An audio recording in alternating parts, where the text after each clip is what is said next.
Waynesburg University's eHive declared a winner for their Shark Tank event, and SAB collaborates with the Salvation Army in an end-of-semester donation drive. Plus, the annual Woo ESPYs were held, and we take a closer look at Waynesburg University's Sports Network productions for baseball and softball. All this and more right here on WCTV.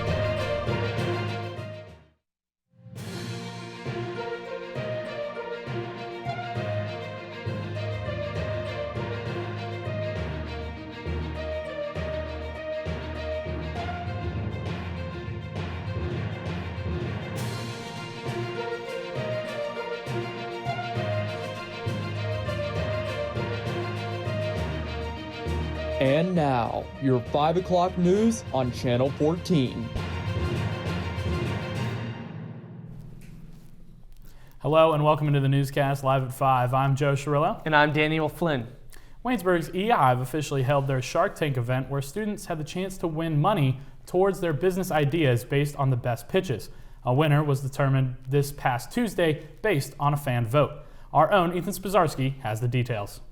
I'm currently standing outside the Waynesburg University eHive, where today they just finished their final Shark Tank of the year with a big grand prize coming to a special winner.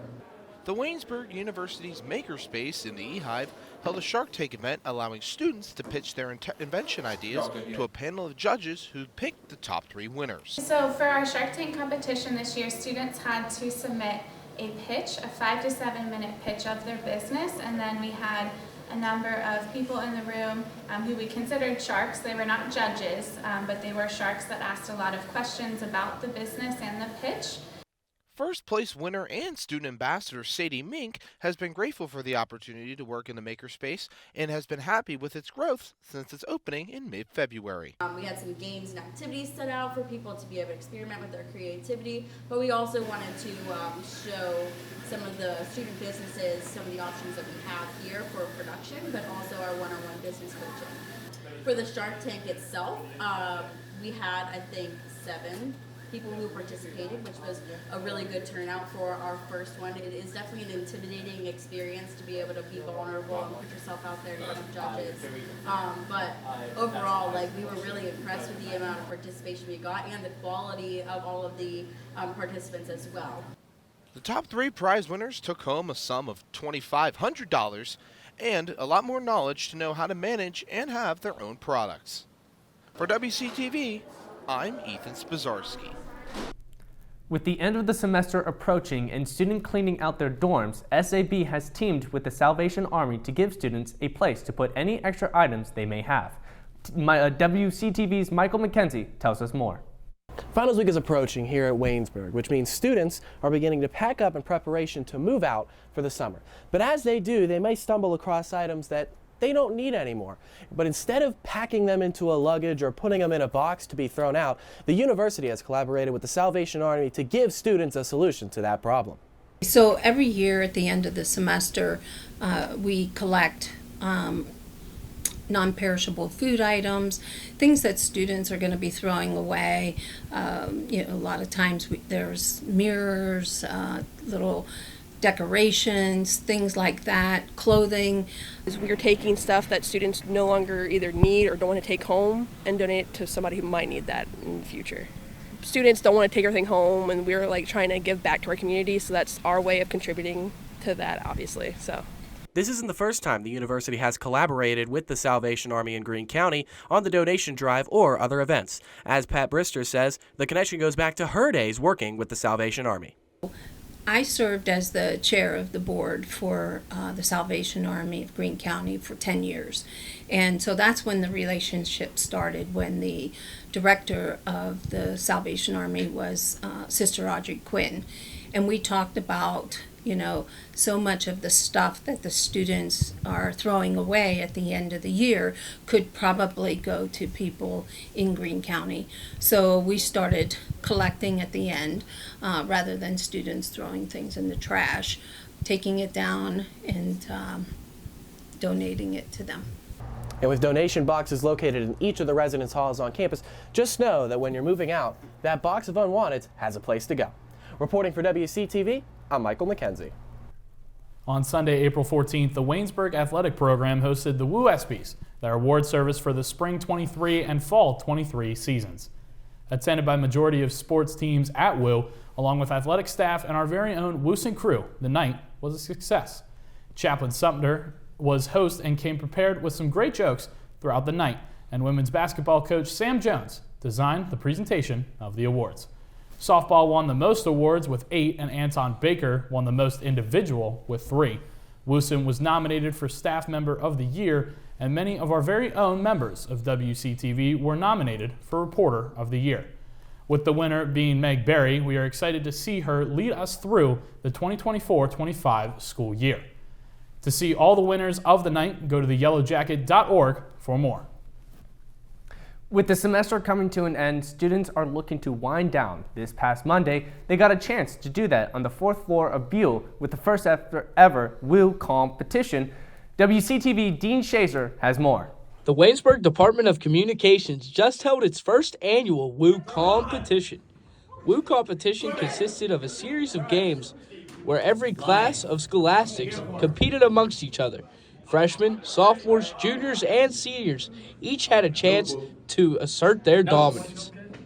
WU competition is a series of challenges that we're going to make the freshmen play the seniors and the sophomores play the juniors, and they're going to play a series of challenges of games, charades, Pictionary, coil wrapping, stuff that you would typically see as a typical comm student. Between the food and drinks, students seem satisfied no matter the win or the loss. Yeah, overall, I think the competition was a success, and I'm just a freshman, so I'm looking forward to what's to come in the next 3 years. So that wraps up our first annual edition of WU competition. Maybe next year we move on to bigger and better things, such as this trophy. For WCTV, this was Dean Shazer. The Waynesburg University Sports Network was back at work with productions of the Yellow Jackets softball game last Thursday and the baseball game this past Saturday. Benicio DeFalco gives us a closer look behind the scenes of the production and what to expect this coming year. Despite it being the end of the school year, Waynesburg University Sports Network still had time to fit in 2 more productions. Hosting its first softball production of the year versus Grove City on Thursday, followed by another conference matchup for the baseball team versus Allegheny on Saturday.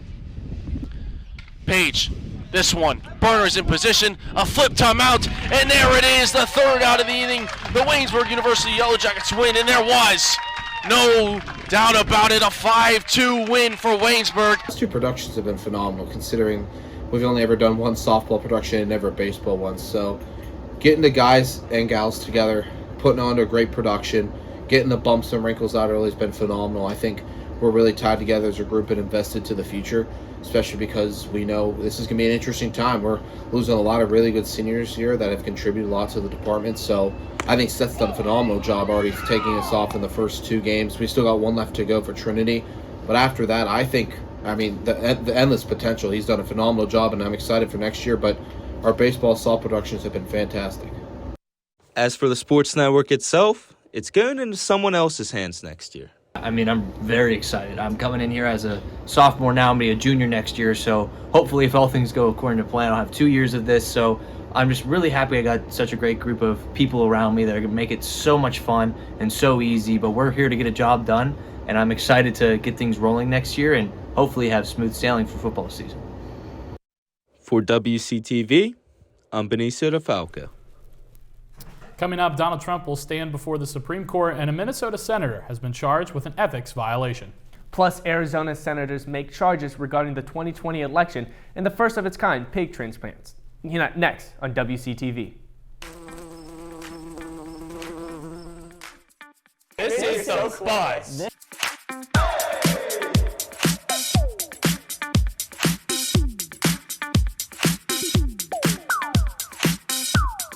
Cornucopia.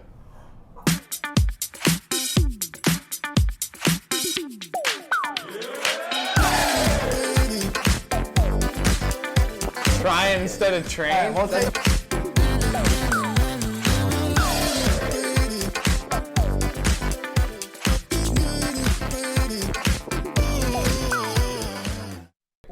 I love this show.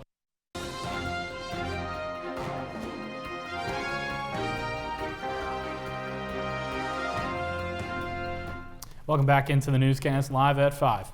Ahead of the November presidential election, Donald Trump will stand before the U.S. Supreme Court in his immunity case regarding the 2020 election. On Thursday, the justices will look into whether this legal system can hold Trump accountable for the actions he took and tried to overturn the 2020 election. The justices will hear arguments on Trump's claims that presidential rights protect him from alleged election subversion conduction. This case will also determine if special counsel Jack Smith's criminal case against Trump can move forward. The High Court will not be bound to decisions made by other federal courts, but if they do decide that Trump's attempts to keep the White House in 2020 were within the realm of presidential conduct, they will go against the assessments of numerous lower court judges. Pro-Palestinian protests continue to rock major American universities, prompting a school official to take steps to confront the growing crisis. The demonstration underscored a potential challenge for President Biden's re-election bid this fall. Karen Kafu is at the White House with more details. The protests at Columbia University are now in an 8th day, and the White House has said they have been keeping an eye on the Columbia campus and now other college campuses across the country. These protests highlighting a divide between President Biden and young progressive voters.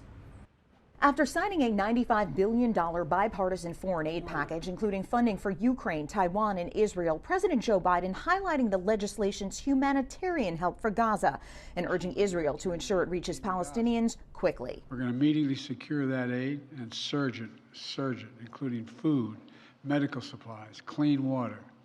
And Israel must make sure all this aid reaches the Palestinians in Gaza without delay. Biden reiterated that his support for Israel is ironclad, a backing at odds with some young progressives taking part in a growing number of pro-Palestinian demonstrations on college campuses, and whose support the president will need in November.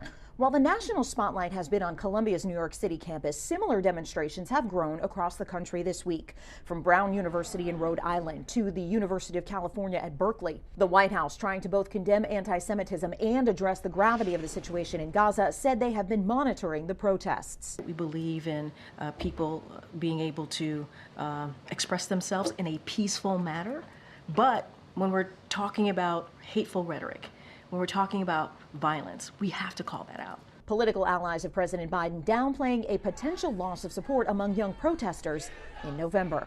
I hope they will give the president time to show that his leadership in the Middle East ultimately will prove out to be aligned with American values. House Speaker Mike Johnson traveled to New York on Wednesday to meet with Jewish students at Columbia University and talk to them about their safety concerns. President Biden will travel to New York City on Friday, but White House and campaign officials say there are no plans for him to visit the Columbia campus. At the White House, I'm Karen Kafa. A Minnesota state senator is accused of breaking into her stepmother's home to retrieve her late father's ashes and other sentimental items.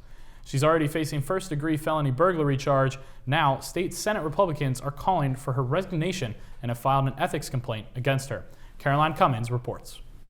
DFL Senator Nicole Mitchell's Senate desk stood empty on Wednesday, but the criminal charge against her loomed large. Public trust has been violated. Mitchell is accused of breaking into her stepmother's home early Monday morning to retrieve some of her late father's things. She disputes the account laid out in charging documents, saying on Facebook that she was checking on a startled relative with Alzheimer's and denies stealing. Wednesday was the first day back after a 2-day break for lawmakers, and the chamber in some ways ground to a halt. Votes on bills and a key committee meeting were canceled. Republicans have called for Mitchell's resignation and filed an ethics complaint Wednesday and called for a vote to expedite that process to no avail. Already today and tomorrow, Senator Mitchell is having an impact on the business of the Minnesota Senate. In an email to WCCO, Mitchell's attorney said that she intends to remain in the Senate and is motivated to get back to work and help prepare her defense in court. She was absent today, but her vote is crucial for Democrats if they want to pass anything in their agenda. That's because they have a razor-thin majority of just one seat. We are obviously dealing with a really heartbreaking and troubling set of circumstances for a colleague of ours and for this institution, the Minnesota Senate. I think it is important to acknowledge that we don't have all the facts. Democrats say Mitchell deserves due process in court and in the Senate. Republicans have all but promised not to let the issue fade in a closely divided chamber. Each one of these bills coming through are going to be dependent on this individual member's vote. How can Minnesotans trust that? Mitchell made her first court appearance on Tuesday morning and was released from custody without bond. Her next court hearing is set for June 10th. A grand jury in Arizona has indicted several allies of former President Trump over their efforts to overturn that state 2020 election result. That includes the 11 Republicans who acted as pro-Trump fake electors from that state. A source familiar with the investigation says that among those who were indicted includes Boris Epstein, Mark Meadows, and Rudy Giuliani. Epstein is a former White House aide who remains one of Trump's closest advisors. As Arizona Attorney General says that names of the several other indicted defendants remain redacted until they have been served. The indictment includes 9 counts from conspiracy and forgery to engagement in fraudulent schemes. However, since this indictment is partially redacted, it is unclear what charges Trump allies faces. While Trump is not among those charged, details in those indictments suggest is, quote, unindicted co-conspirator 1. A New Jersey woman's life was saved after she received a first-of-its-kind transplant using a modified pig kidney. Stephanie Stahl has her story. I was pretty much done.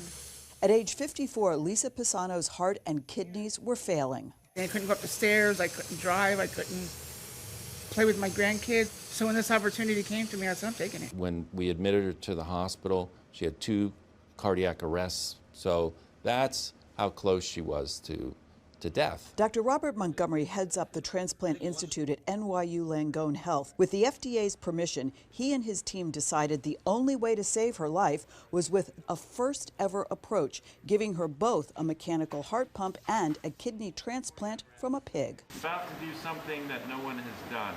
The human immune system rejects organs from animals, so Dr. Montgomery and his team used a pig kidney with 1 gene altered to make it more compatible, and it worked right away. So you release the clamps and Lisa's blood goes into the kidney, and it suddenly turns this beautiful pink color, a healthy organ. This isn't just about keeping somebody alive, it's restoring them to their lives. I feel great today compared to other days. As she recovers from surgery, Pisano dreams of playing with her 2 young grandchildren for the first time in years. This makes the second known pig kidney transplant in the United States. A man in Massachusetts was the first person to receive a kidney transplant from a pig in March. He is said to be doing well. That will do it all for your national news here on WCTV's Newscast. Up next is Mia Hankins with your business and entertainment. But first, we step outside with Dean Shazer for a quick look at the weather. Reporting live here on Waynesburg University, it is currently 55 degrees with some sun and slight wind chill. Stay tuned for more weather updates later in the newscast. I am Dean Shazer. Have you ever wondered what the life of a Yellow Jacket newspaper looks like? Why don't we show you?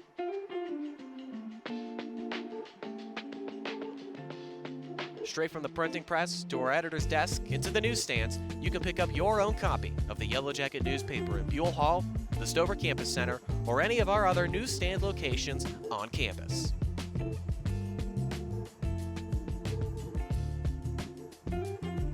When you get your very own copy, you can read it at your own leisure anywhere around Waynesburg. You can kill time waiting for your next class to start by reading up on campus news and our op-ed pieces. You can even take your copy to the Beehive and catch up with friends as you read up on the latest regional stories. Looking for a peaceful place to read now? Head on over to the Everly Library. Sit back, relax, and catch up on the latest in Waynesburg sports. Oh, and if you didn't know, we are also digital at theyellowjacket.org.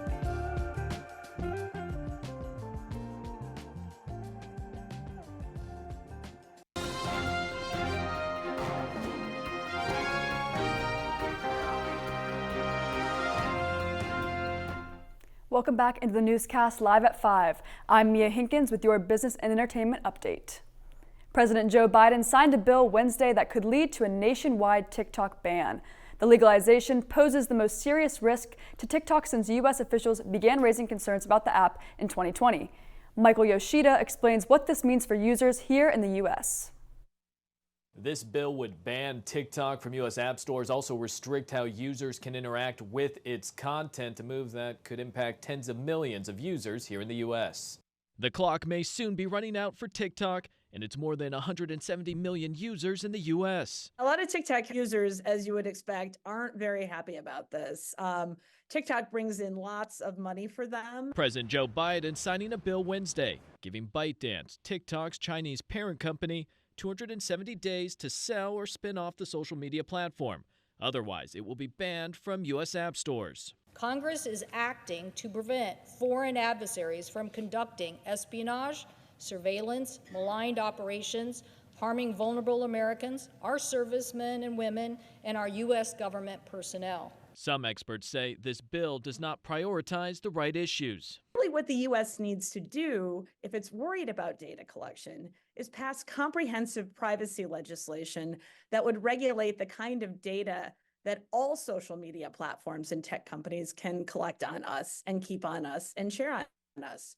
Because even if TikTok goes away, there's nothing stopping the Chinese government from buying data and information about Americans from data brokers and other social media platforms. TikTok is fighting back, calling the legislation unconstitutional. CEO Shou Chu vowed to take the issue to court. Rest assured, we aren't going anywhere. And this legislation sets a deadline of January 2025 for sale. However, President Biden, he could extend that deadline by about another 90 days if he feels that progress has been made towards getting a sale done. In Washington, I'm Michael Yoshida reporting.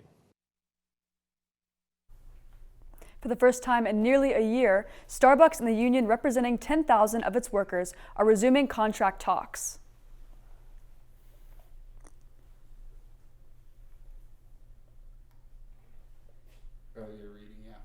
Representatives from the company and the union Workers United were scheduled to begin meeting in Atlanta on Wednesday. This comes after 2 months of the two sides blaming each other for what became a very bitter stalemate, before issuing a joint statement in February saying they'd return to the bargaining table. Representatives will be hammering out union contracts for more than 400 unionized stores. Once a basic framework is agreed on, stores will be able to vote on individual contracts addressing issues that may vary by region or store type. Among the union's priorities, higher wages, better safety, standards, and more consistent scheduling. Some major changes could be coming to the workforce after the Federal Trade Commission voted to ban non-compete agreements. Jen Sullivan breaks down how this decision could affect millions of Americans in today's Consumer Watch. Millions of Americans could be impacted by a new decision to ban non-compete clauses. Federal Trade Commission making the announcement Tuesday. The agency argues most of these non-compete agreements restrict competition, cause lower wages, stifle innovation, and undermine fair competition. Experts say getting rid of them would be a big change. This is a really sweeping rule that removes one of the most familiar tools employers have had to protect their business interests. The FTC says eliminating such clauses could boost earnings for the average worker by $524 per year. The agency estimates more than 30 million Americans are currently bound by non-compete clauses, and they affect a variety of industries. Where sales are important, technology, where employers are trying to protect their confidential information and customer relationships. The rule wouldn't apply to everyone. It does allow companies to keep current non-compete agreements in place for senior executives, which is defined as someone in a policy-making position earning more than $150,164 per year. But the change is already facing backlash, which could delay it from taking effect. The U.S. Chamber of Commerce saying it will sue the FTC, calling the move an unlawful and a, quote, blatant power grab that will undermine businesses' ability to remain competitive. Employers can still have non-disclosure agreements and agreements that protect their confidential information. The ban would apply nationwide and would override state laws regarding non-compete agreements. For Consumer Watch, I'm Jen Sullivan. As we approach the summer months, Americans all across the country are preparing to fly to their favorite vacation spots. Many of those people are dreading the flying aspect of their summers, with lost time at the airport, luggage issues, and even reticketing fees. But now there may be no need to worry, as the U.S. Secretary of Transportation says he is aiming to put an end to the airport madness. CNN's Laura Aguirre has more.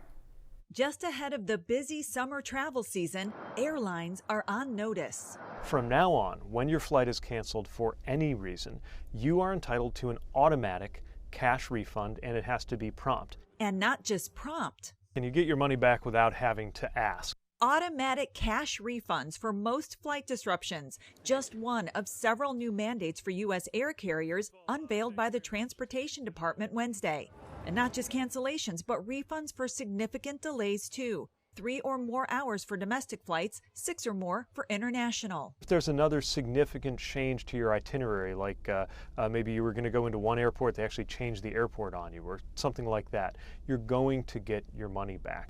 And what about those hidden or junk fees on ticket prices? New provisions about the information that you should get up front so that you know before you buy a ticket what some of the fees are that are connected to that. Refunds also apply to other services, like if a paid Wi-Fi service doesn't work. Wi-Fi is a good example. Same thing with baggage. You pay extra to check a bag doesn't get there, then you ought to get your money back for that. The new airline mandates are designed with a broader goal in mind. It gives them more of a reason to make the investments and the realistic schedules that prevent that from happening to you in the first place. To get the full details on your passenger rights, visit flightrights.gov. I'm Laura Aguirre reporting. You may have heard Taylor Swift's new album, but have you heard it with Taylor sharing her thoughts about it? Rick Damigella has that story and more in the Hollywood Minute.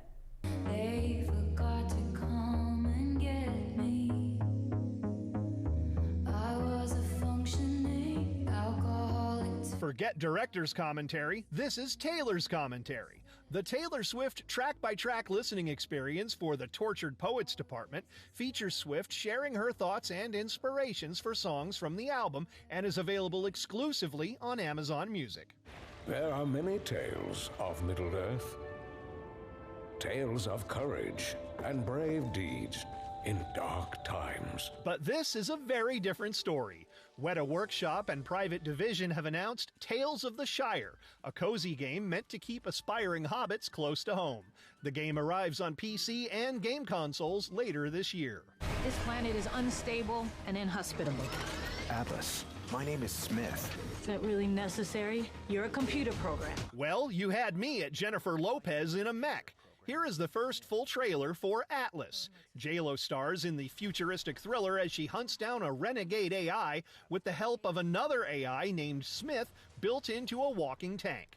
Atlas explodes onto Netflix Memorial Day weekend. In Hollywood, I'm Rick Damigella.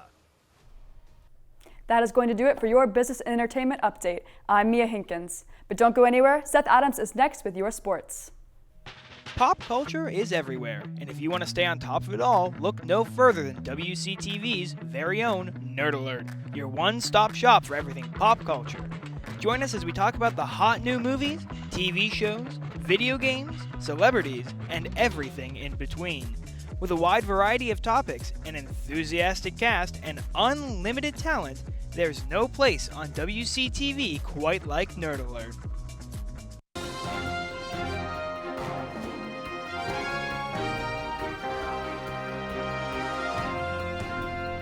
Welcome back to the Newscast live at 5. I'm Seth Adams with your sports. The Waynesburg University softball team played a series last night against Allegheny and got swept by the number 2 team in the conference. The Jackets dropped the first game 7-0 and the second game 7-2. With these losses, the team drops in the conference now tied for 6th. Their next game is this Saturday against the number 1 seed Westminster. First game is at 1 p.m. The Waynesburg University Outdoor Track and Field has their PAC championships today and tomorrow. The meet is being held at West Virginia University. Good luck to all those athletes competing. Waynesburg University baseball was last in action on Tuesday with a series against Grove City and ended up splitting the series. The Jackets lost Game 1 9-2 and had a 9-8 extra inning win in Game 2. With the Jackets taking at least one of these games allows them to clinch the number 2 spot in the conference. The Jackets play next versus Juniata on Saturday. The first game starts at 1 p.m. The Waynesburg University lacrosse team hosted Allegheny last night, and lost 19-1. The team plays next against Westminster this Saturday. Game time is at 3 p.m. In Pittsburgh sports, the Pirates split the series today with the Milwaukee Brewers, losing today with a score of 5-4. The Pirates now sit at a 13-13 overall record as they wrap this series up. The Pirates head west to take on the San Francisco Giants tomorrow. Game time is set for 10 p.m. For the Pittsburgh Steelers, draft days today. Who are they going to take? Who's going? I don't know. The Steelers hold the 20th pick for round 1 and have so many options to choose from. Steelers need O-line, wide receiver, cornerback, and some other positions, but only time will tell what they're going to take. The Steelers also hold the second round pick at 51, third round at 84 and 98, fourth round at 119, and sixth round at 178 and 195. Although the Penguins did not reach the playoffs in 2 years in a row now, the playoffs for the NHL are in full effect. Starting last weekend, the games were. I'm going to give you a breakdown of what the series are, who's playing, and everything like that. So the Los Angeles Kings are playing the Edmonton Oilers, and the series is tied 1 apiece. The Vegas Golden Knights are playing the Dallas Stars, and Vegas leads that series 2-0. The Boston Bruins are up on the Toronto Maple Leafs, and Boston leads the series 2-1. Nashville Predators are playing the Vancouver Canucks, and the series is tied 1 apiece. The Colorado Avalanche are playing the Winnipeg Jets, and series is tied 1 apiece. Florida Panthers are playing the Tampa Bay Lightning, and Florida leads 2-0. The New York Rangers are playing the Washington Capitals, and the Rangers are leading 2-0. And finally, the New York Islanders are playing the Carolina Hurricanes, and the Hurricanes lead that series 2-0. The NBA playoffs are also in action. I'll give you a little breakdown of that too. I know we don't got a team here, but I'll give you a breakdown. The Oklahoma City Thunder are playing the New Orleans Pelicans, and the Thunder lead the series 2-0. The Boston Celtics play the Miami Heat, and the series is tied 1 apiece. The Dallas Mavericks play the LA Clippers, and the series is tied 1-1. The Milwaukee Bucks and Indiana Pacers are playing, and the series is tied 1-1. The Phoenix Suns and the Minnesota Timberwolves are also playing, and the Timberwolves lead that series 2-0. The Denver Nuggets and the LA Lakers are at it, and the Denver Nuggets lead that series 2-0. The New York Knicks and the Philadelphia 76ers are battling it out, and the Knicks lead 2-0. And finally, the Cleveland Cavaliers and Orlando Magic are fighting it out, and Cleveland leads that series 2-0. That's all I got for you guys. Up next, we have Dean Shazer with your weather.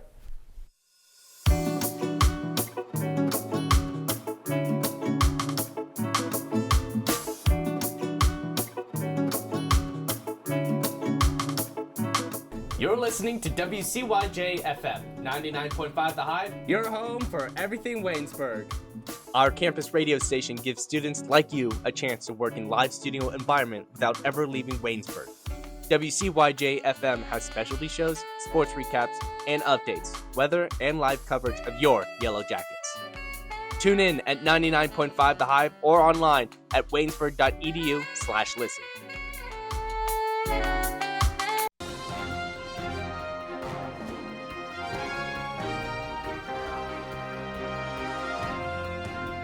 Welcome back to the newscast. I'm Dean Shazer with your weather.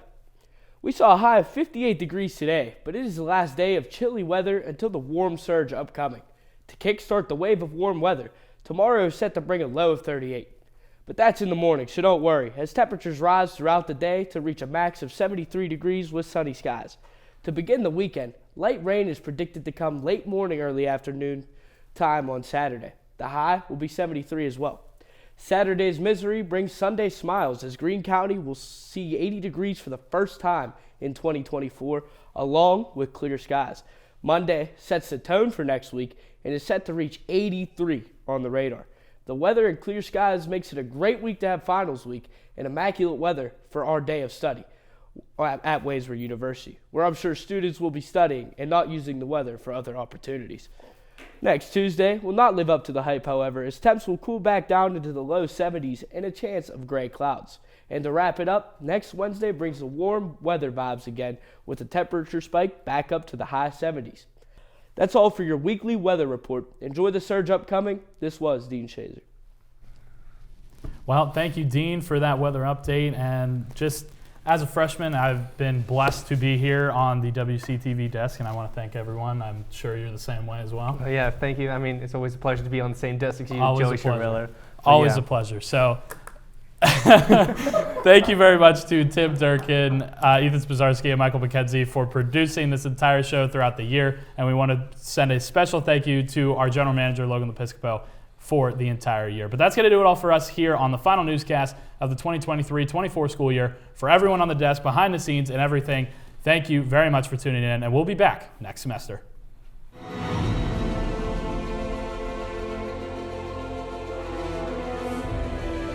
This has been a production of Waynesburg Community Television.